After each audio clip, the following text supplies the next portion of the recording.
là, à partir de ce chapitre, on va aller plus particulièrement et plus précisément dans l'utilisation du logiciel. Encore une fois, on va se baser sur CapCut. Tous les logiciels ont quasiment une interface commune. Donc, mis à part certaines fonctionnalités, il va falloir gratter dans les onglets pour les retrouver, mais toutes les fonctionnalités sont présentes dans tous les logiciels. Alors ici, dans ce cours, nous vous proposons, Thibaut et moi, de vous montrer l'interface, les outils de base. Donc on va revenir sur la timeline, le chutier, les pistes, les notions de pistes audio, vidéo. Nous verrons comment importer vos médias, ce qui nous donnera justement l'occasion de regarder la fenêtre de visualisation. Et puis, nous verrons comment organiser vos fichiers donc pour un travail efficace, parce que qu'est-ce que je vais importer? Est-ce que j'importe tout? Est-ce que j'importe pas tout? Voilà, on va avoir une approche de ce type. Je vous invite donc à regarder ces vidéos ci-dessous. Allez, changement de décor, on va passer à l'action. Nous allons tout d'abord télécharger le logiciel.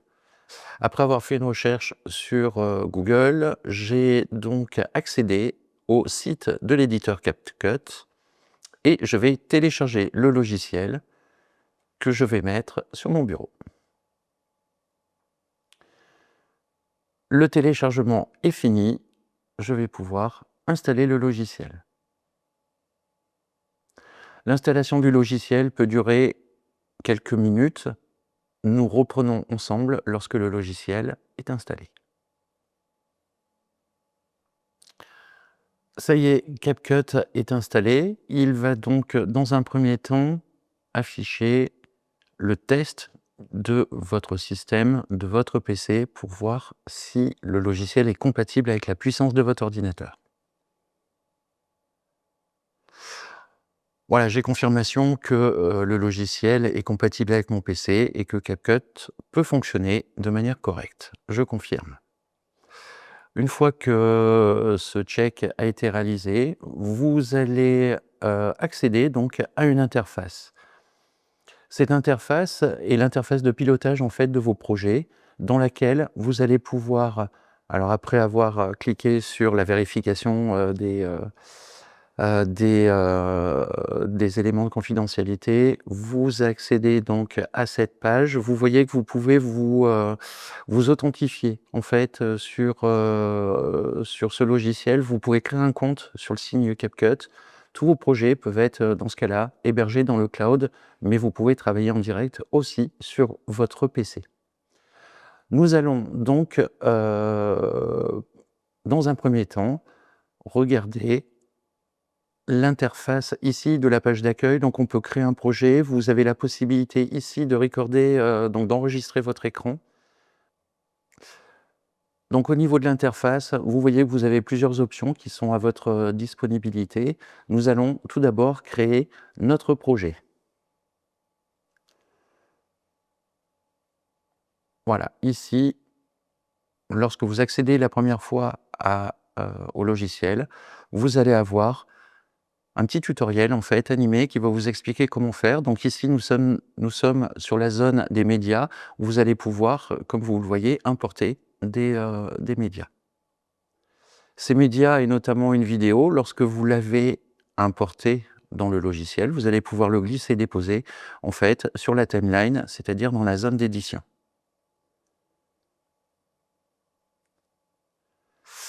Cette vidéo, vous pouvez rajouter là aussi des effets, comme on vous le montre sur ce visuel.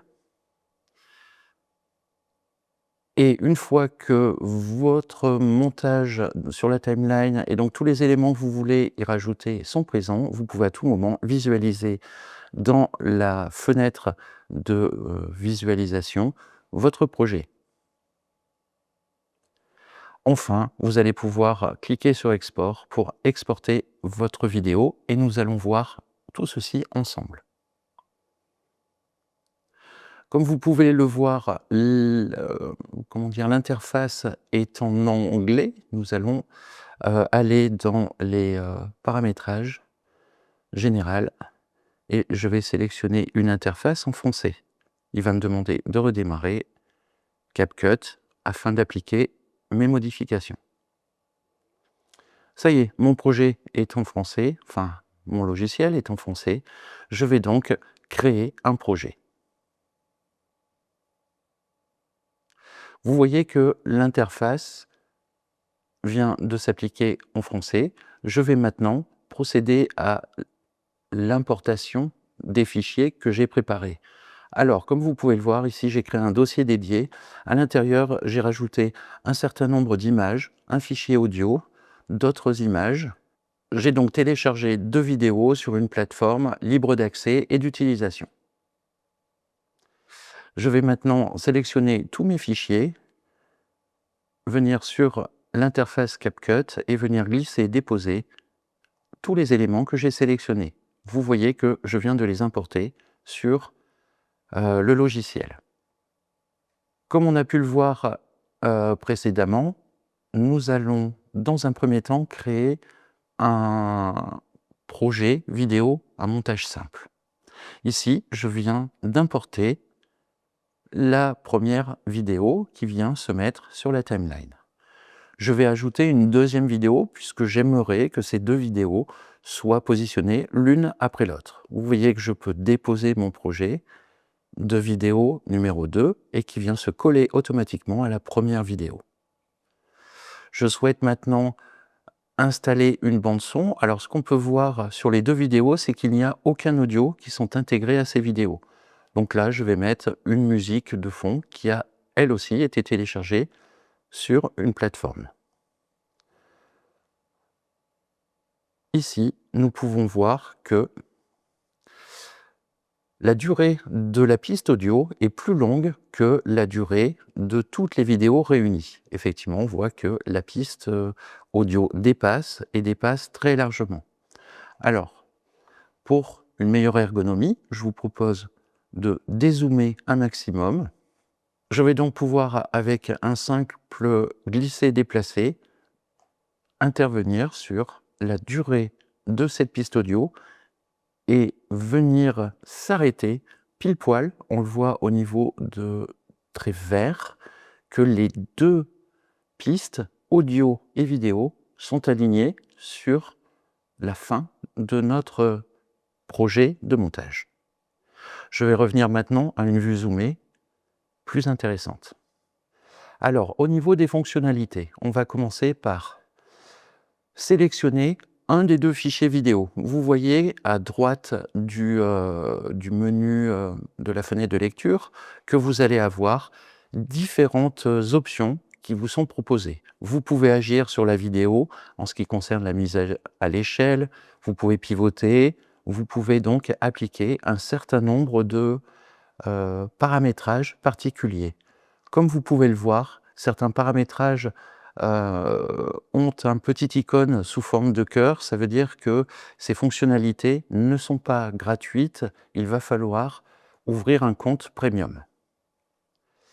Vous avez la possibilité d'agir sur la vitesse, accélérer ou ralentir la vitesse de la vidéo, apporter des animations en intro, en sortie, et créer des ajustements complémentaires. Éventuellement, vous pouvez utiliser et donner des effets grâce à l'intelligence artificielle. Je reviens donc sur l'accueil du paramétrage vidéo. En ce qui concerne le son, je vais pouvoir agir sur le volume. Si je veux appliquer un fondu en ouverture, c'est-à-dire un son qui va monter progressivement jusqu'à un certain seuil, et bien d'autres effets, et notamment des effets en premium qui vous permettent d'améliorer la voix ou de réduire le bruit en cas de besoin si vous avez des bruits parasites. Vous pouvez agir aussi sur la vitesse. Je resélectionne un fichier. Vous pouvez voir sur cette vidéo que j'utilise la tête de lecture. Alors la tête de lecture, c'est ce petit curseur blanc que je fais déplacer et qui vous permet, à la vitesse que vous voulez, vous déplacer en fait dans votre projet. Je souhaite ajouter, par exemple, un icône parce que je voudrais que un icône, un logo, j'ai envie de personnaliser mon montage. Et bien dans ce cas-là, je vais venir glisser, déposer au-dessus de toutes les pistes mon image. Vous voyez ici en prévisualisation que mon image vient de se coller au-dessus de la vidéo. Je vais pouvoir la redimensionner et je vais pouvoir le déplacer très facilement. Ce logo aura cette taille et cette position sur toute la durée où le logo s'affichera. Effectivement, lorsque le logo, donc la tête de lecture dépasse le logo, vous voyez que le logo disparaît. Vous pouvez là aussi, si vous souhaitez que le logo apparaisse tout au long de votre vidéo, eh bien rallonger la durée, venir s'appliquer jusqu'à la fin de toutes les pistes et vous relâchez. Votre logo apparaît bien maintenant sur toutes les pistes et sur tous les éléments de votre vidéo. Au niveau de l'interface, donc là, nous venons de faire un montage basique. Vous disposez en supplément ici d'un onglet son qui va vous permettre d'aller télécharger des sons. Alors on est plutôt sur des musiques d'ambiance qui sont classées par thématique. Vous pouvez intégrer du texte. Alors nous allons par exemple intégrer le texte sur notre vidéo. Je vais venir le glisser, déposer en fait à un endroit où je souhaite que là aussi le texte apparaisse. On voit que pendant quelques secondes le texte n'apparaît pas, puis ensuite il apparaît et ensuite il disparaît. Ici, ce texte, je sélectionne donc l'objet texte que je viens de déposer. J'ai la possibilité de changer le texte. J'ai la possibilité, hop, de déplacer mon texte pour pouvoir le mettre à un endroit qui me semble pertinent. Ce texte, va apparaître à un certain moment sur ma vidéo, puis disparaître. Vous pouvez ajouter autant de texte que vous le souhaitez. Ici, je vais modifier le texte et je vais lui dire « Merci pour votre écoute ». Hop, faites bien attention à ne pas faire de faute d'orthographe. Il faudra à ce moment-là reprendre l'intégralité de votre projet. Ce texte, je le resélectionne, je vais le positionner. Je vois que le texte, il est en blanc sur un fond blanc, c'est pas terrible. Ici, donc, dans les options de texte, eh bien, je peux changer la couleur du texte et choisir une couleur qui va être beaucoup plus agréable à regarder. Je pense qu'une couleur vive et éventuellement une couleur de ce type. Voilà, on est sur du blanc, mais avec un entourage de police de caractère noir. Et là, cela devient plus agréable à regarder. Je vais visualiser mon projet. J'ai bien mon texte de bienvenue qui apparaît.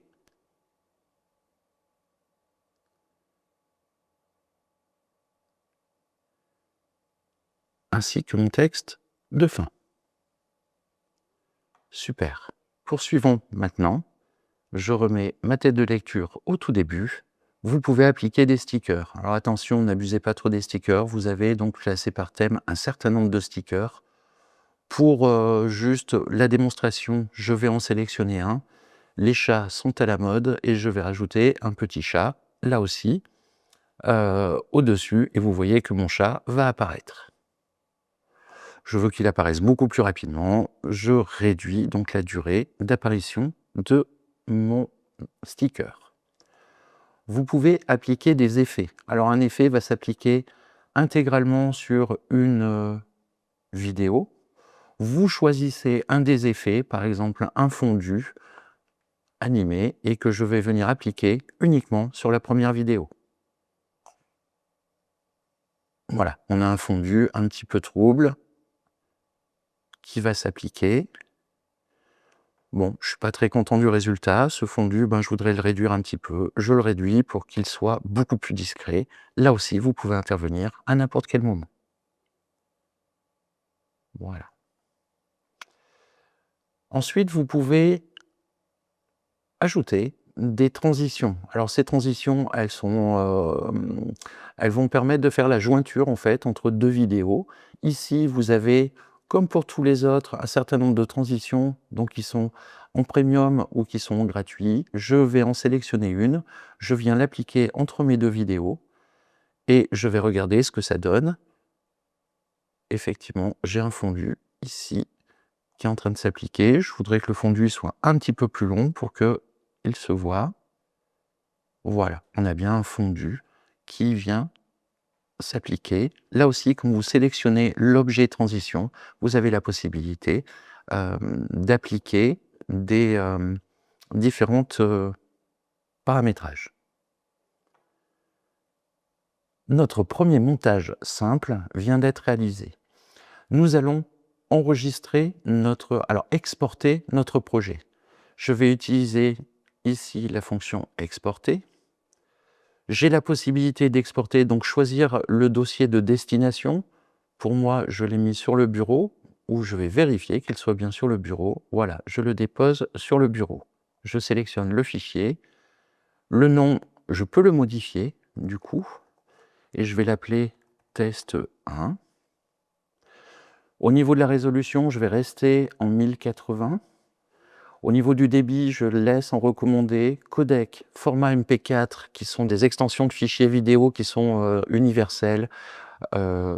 YouTube, TikTok, toutes les autres plateformes qui accueillent des vidéos vont accepter ce format-là. Au niveau de la fréquence, on va rester en 30 frames par seconde, donc 30 images par seconde. Je vais donc exporter mon projet. Vous avez ici une petite une info qui va vous indiquer le pourcentage de progression dans l'exportation de votre fichier. Une fois que c'est terminé, nous avons donc vu les fonctionnalités principales. Je vous donne rendez-vous à la prochaine vidéo pour aller un petit peu plus loin.